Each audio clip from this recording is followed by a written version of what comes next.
그의 손의 능숙함으로 그들을 지도하였도다. 아멘. 시편 78편 53절부터 72절까지 본문입니다. 그가 완전함으로 기르고 능숙함으로 지도하였도다. 그가 완전함으로 기르고 능숙함으로 지도하였도다 라고 하는 말씀의 제목입니다. 시편 78편 네 번째 시간 마지막 단락을 우리가 만납니다. 우리 78편을 이해할 때에 아삽의 마스길이라는 제목을 배경으로 그 의미들을 살펴보았습니다. 아삽, 하나님이 더하시고 모으신다라는 거죠. 그래서 마스길, 그래서 우리를 기르시고 가르치시는 내용. 자, 이것이 전체적인 71편이 가르쳐주고 있는 내용이었습니다. 자, 그 결론이 오늘 72절에 소개하고 있는데요. 72절 말씀 보겠습니다. 72절에 이에 그가 그들을 자기 마음의 완전함으로 기르고 그의 손의 능숙함으로 그들을 지도하였도다. 자, 완전함으로 기르고 능숙함으로 지도하였다. 자, 이렇게 증거하고 있습니다. 기르다라는 말이 나왔는데 여기서 기르다라는 말은 목자가 양을 돌볼 때 사용하는 단어로 우리에게 말씀하고 있습니다. 완전함이라고 하는 것은 재물을 바칠 때 흠이 없는 상태가 되는 것, 부족함이 없는 상태가 되는 것을 완전함이다 이렇게 증거하고 있습니다. 자, 시편 23편 1절에 보면 여호와는 나의 목자시니 내가 부족함이 없으리로다 이렇게 고백하기도 하죠. 하나님을 목자로 표현하면서 그 목자의 인도하심은 우리에게 온전함과 완전함으로 채우시는 분이시다 이렇게 이야기하고 있습니다. 그렇기 때문에 우리가 믿고 따라야 할 대상이 누구인지 명확하게 선명하게 우리에게 가르쳐주고 보여주고 있는 것이죠. 자신을 따르는 것도 아니고 아수르도 아니고 애굽도 아니고 바벨론도 아니고 오직 여호와 하나님이시다. 하나님만 따르고 하나님께서 우리에게 온전함으로 완전함으로 채우시는 분이시기 때문에 우리를 인도하시고 또 보호하시고 기르시는 분이시기 때문에 여호와 하나님을 바르게 믿고 따를 것을 강조하고 있는 말입니다. 자, 능숙함으로 지도하였다라고 이제 그 하반절에 기록이 되어 있는데요. 우선 이제 지도하다라고 하는 말의 그 원어를 따라가 보면 방주라는 말을 만나게 됩니다. 자, 여기서 이제 파생된 단어이기 때문에 그렇습니다. 지도한다, 무엇을 가리키고 무엇을 보여주다, 뭐 이런 의미로 우리에게 주신 단어죠. 그런데 그 속뜻은 방주가 되게 하시는 거죠. 자, 테바라고 우리가 보통 부르고 있는데 우리의 심령이 하나님이 지으시는 방주의 모양을 담는 것. 그래서 이것을 지도하다의 내용으로 가리키고 있습니다. 자, 길을 인도하시고 우리가 나아갈 바를 가르쳐 주십니다. 근데 그 목적이 무엇이냐? 마음이 하나님의 성전이 되는 것이고 우리 신앙의 조건이 방주가 되게 하시는 일이죠. 그러므로 하나님이 하시는 일은 무엇이냐? 우리의 마음을 지으시는 것이고 속사람을 온전하게 하시는 일임을 가르쳐주고 있습니다. 자, 이것이 바로 하나님의 구원. 하나님께서 우리에게 더하시고 모으시고 하나님의 것으로 가르쳐서 그 완전함 가운데 나아가게 하시는 일이다. 자, 이것을 78편을 통해서 설명하고 있는 거죠. 모든 일의 근본은 마음으로부터 시작된다라는 말, 우리가 이제 늘 듣는 말입니다. 그러므로 하나님은 가장 먼저 이 마음을 변화시킬 것을 강조하고 있는 것이죠. 속사람, 우리 심령 저 깊은 곳 가운데 우리가 감추고 우리가 숨겨놓은 그 태홈이라고 하는 그 자리까지 여호와의 진리의 빛이 비춰줌으로 말미암아 모든 것들이 정결하게 됩니다. 깨끗하게 됩니다. 그래서 자신의 생각과 자신의 어떤 고집과 자신의 관점으로 세상을 살던 자가 이제 하나님이 보이시고 가르쳐 주시는 것들을 신뢰하게 되었기 때문에 그것을 온전히 바라보고 믿는 자가 되었기 때문에 하나님의 뜻으로 바라보고 하나님의 뜻으로 받아들이고 하나님의 뜻에 기쁘신 뜻대로 걸음들을 한 걸음 한 걸음 나아가게 되는 것입니다. 그래서 그 궁극적인 목적이 무엇이냐? 방주를 만드는 것이다. 마음을 만드는 것이다. 이렇게 이야기하고 있는 것이죠. 자, 왜 그렇게 하시냐면 하나님이 거하실 처소가 되게 하시는 일이 하나님의 목적이기 때문입니다. 하나님의 성전은 보여지는 외부에 있는 것이 아니라 우리를 가리키고 있는 말이잖아요. 그래서 우리가 모든 말씀을 우리에게 적용을 시킵니다. 나에게 적용을 시킨다는 거죠. 왜 그러냐면 우리가 변화되기를 원하시는 것이 하나님의 뜻이 되고 있기 때문에 그렇습니다. 따라서 그가 가르치시고 지도하시는 모든 내용이 우리 안에 자리 잡고 주인 되고는 노릇하며 살고 있었던 나라고 하는 우상을 깨어뜨려 버리고 하나님의 진리의 말씀으로 자리 잡게 하여서 그 진리를 따라 살게 하시는 자로 바꾸시는 이야기. 자, 그래서 이것을 방주와 같다, 또 성전과 같다 이렇게 말씀하고 있는 것입니다. 그러면 이전에는 자기가 주인 되어 살던 자, 모든 것들을 거부하며 모든 것들을 반항했던 자가 하나님의 것으로 받아들이기 시작했기 때문에 배우는 자가 된다라는 것입니다. 태도가 바뀌는 거죠. 자, 받아들이지 않고 거부하여서 마치 애굽의 바로처럼 살던 자가 하나님이 하시는 일임을 기억하여서 평생 부르실 그 날까지 날마다 펼쳐주시는 상황과 또 주님께서 말씀을 통해 주시는 모든 일을 하나님의 뜻으로 받아들임으로 말미암아 배우고 깨닫고 그것으로 나아가는, 그렇게 배우는 자가 되게 하시는 것이 바로 하나님의 목적입니다. 따라서 이 배우는 자가 된다는 것은 결국 겸손한 자가 된다는 것이고 낮아진 자가 된다는 것이고 어린아이와 같은 상태로 바뀌어진다는 말이죠.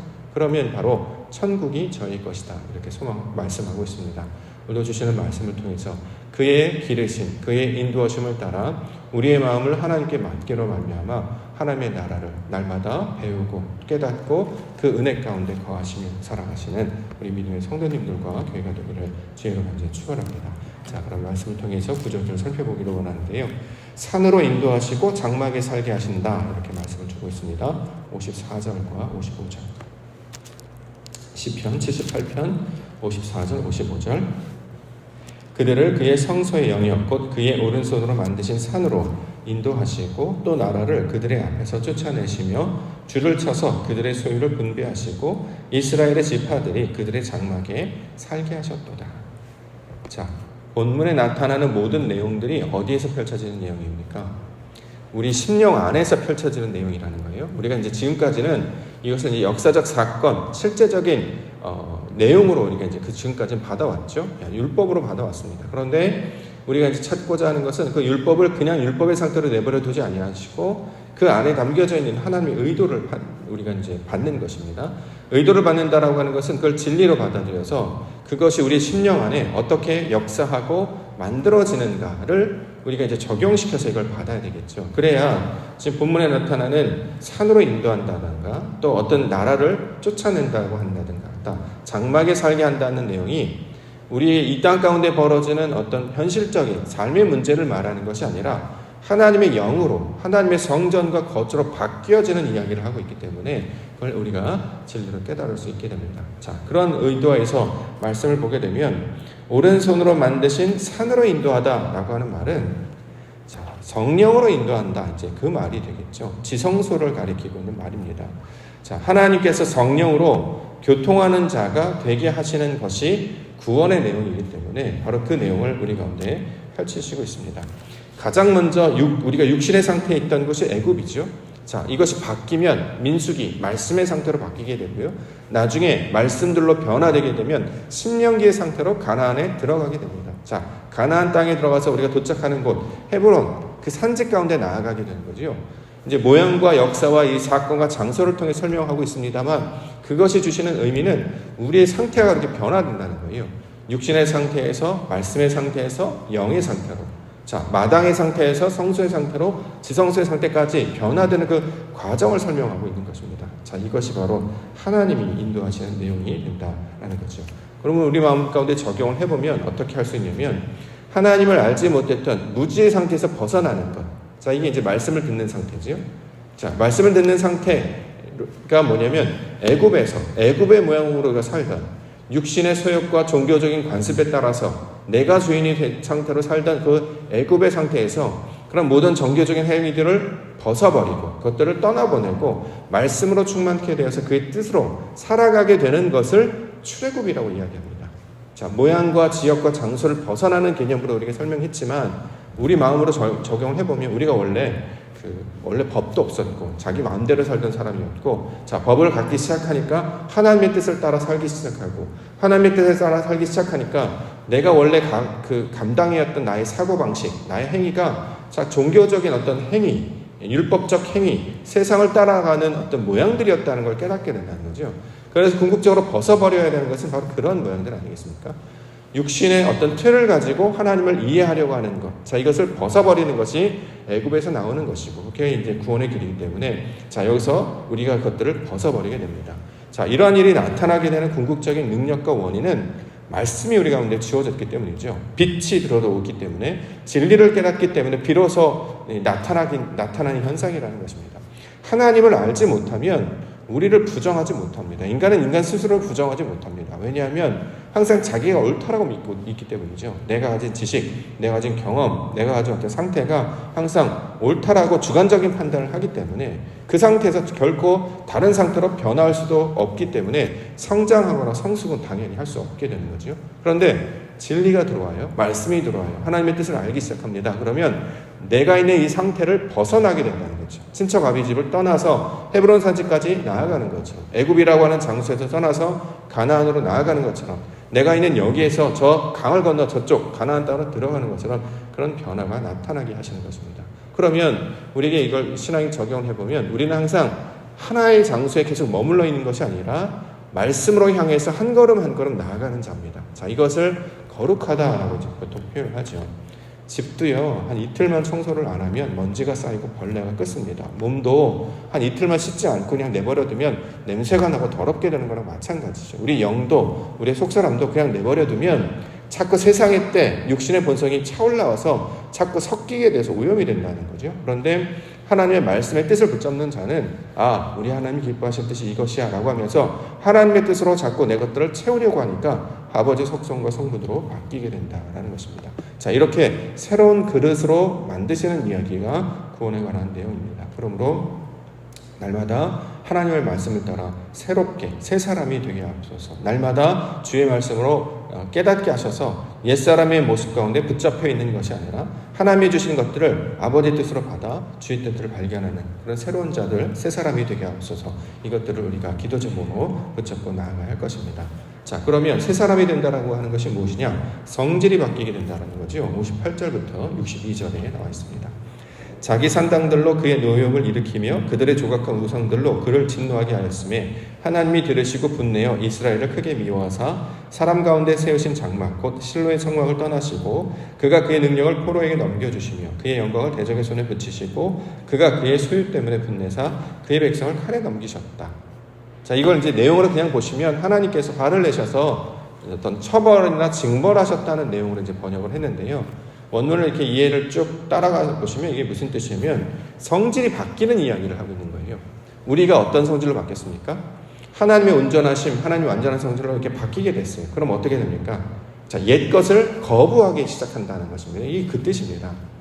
하나님께서 백성들을 막 처벌하시고 사람들을 죽이고 이런 모양으로 설명하고 있는데 역사적 사건으로 보면 이제 그게 실제가 되겠지만 우리가 이 내용을 진리로 받는다고 하면 우리가 하나님의 성질로 바뀌게 되면 자, 하나님의 뜻하신 바대로 자, 우상들을 미워하게 되는 것, 상달들을 거부하게 되는 것. 그래서 옛사람을 우리가 거부하게 되는 것. 그래서 자기 부인이 일어나는 상태를 이런 모양으로 지금 설명하고 있다는 거죠. 상태가 변하면요, 더 이상 옛 것을 좋아하지 않게 됩니다. 어릴 적의 일들을 우리가 유치하다라고 이야기하면서 거부하려고 하잖아요. 그렇죠? 성장했다는 뜻 아닙니까? 어저께의 일, 지난 과거의 일을 진짜 돌이켜보니까 너무나 유치하고 부끄러운 일이었다. 그러면 벗어버려야 되죠. 버려야 되겠죠. 떠나보내야 되겠죠. 그리고 새 옷을 입어야 되는 것과 마찬가지입니다. 사람이 성장하거나 성숙하게 되면 거기에 맞는 새로운 가치관을 받고 새로운 것들로 어떤 관점으로 입게 되는 것처럼 옷도 몸이 성장하고 사람이 성장하면 새 옷을 입는 것처럼 우리의 영혼도 우리의 속사람도 바로 그러한 모양들로 바뀌게 되는 것을 가리키고 있는 말입니다. 속사람이 바뀌면 이전에 좋아했던 것들이 좋아하지 않게 돼요. 어렸을 때 그렇게 신기해 보여서 그래 쫓아갔는데 알고 보니까 별거 아니었구나. 중요한 게 아니었구나. 그러면 무가치한 것에서 마음을 두지 아니하고 하나님의 것으로 이렇게 옮겨가게 되는 것을 가리키고 있는 말입니다. 자, 이것을 성질이 변하는 것들로 설명하고 있습니다. 자, 그 모양을 다윗처럼 길러내셨다 설명하고 있습니다. 67절부터 71절. 또 요셉의 장막을 버리시며 에브라임 지파를 택하지 아니하시고 오직 유다 지파와 그가 사랑하시는 시온산을 택하시며 그의 성소를 산의 높음같이 영원히 두신 땅같이 지으셨도다. 또 그의 종 다윗을 택하시되 양을 우리에서 취하시며 전 양을 지키는 중에서 그들을 이끌어내사 그의 백성인 야곱 그의 소유인 이스라엘을 기르게 하셨더니.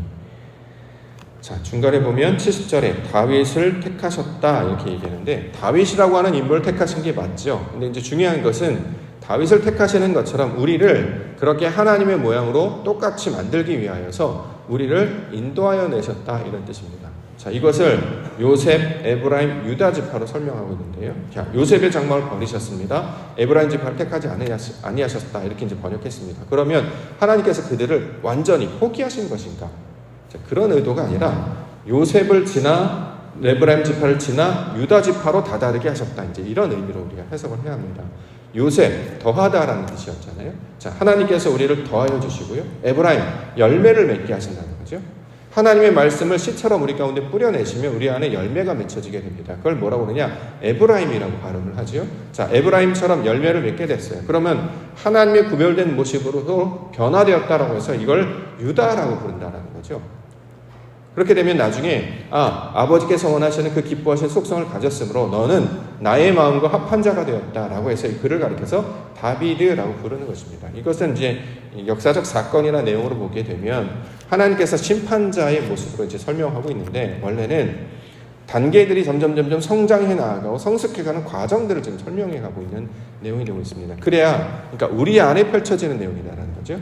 우리 안에 요셉의 장막이 어디 있습니까? 우리 안에 에브라임 지파라는 게 어디 있죠? 유다라고 하는 지파가 어디 있죠? 자, 그것은 속성들을 가리키고 있는 말이라는 거예요. 요셉을 통해서 하나님께서는 말씀을 더하시고 에브라임을 통해서 거기에 열매를 맺게 하시고 마침내 내 안에 아버지께서 원하시는 그 뜻이 우리 안에 남겨지게 되면 하나님이 기뻐하시는 자가 되었다. 그래서 기뻐하다의 뜻, 구별되다의 뜻, 유다가 됐다 이렇게 얘기하는 거죠. 그래서 유다로, 이스라엘로 우리를 부르신 분이 바로 하나님의 내용이 되고 있습니다. 이것을 본문에서는 야곱, 이스라엘을 길렀다 이렇게 얘기하는 거죠.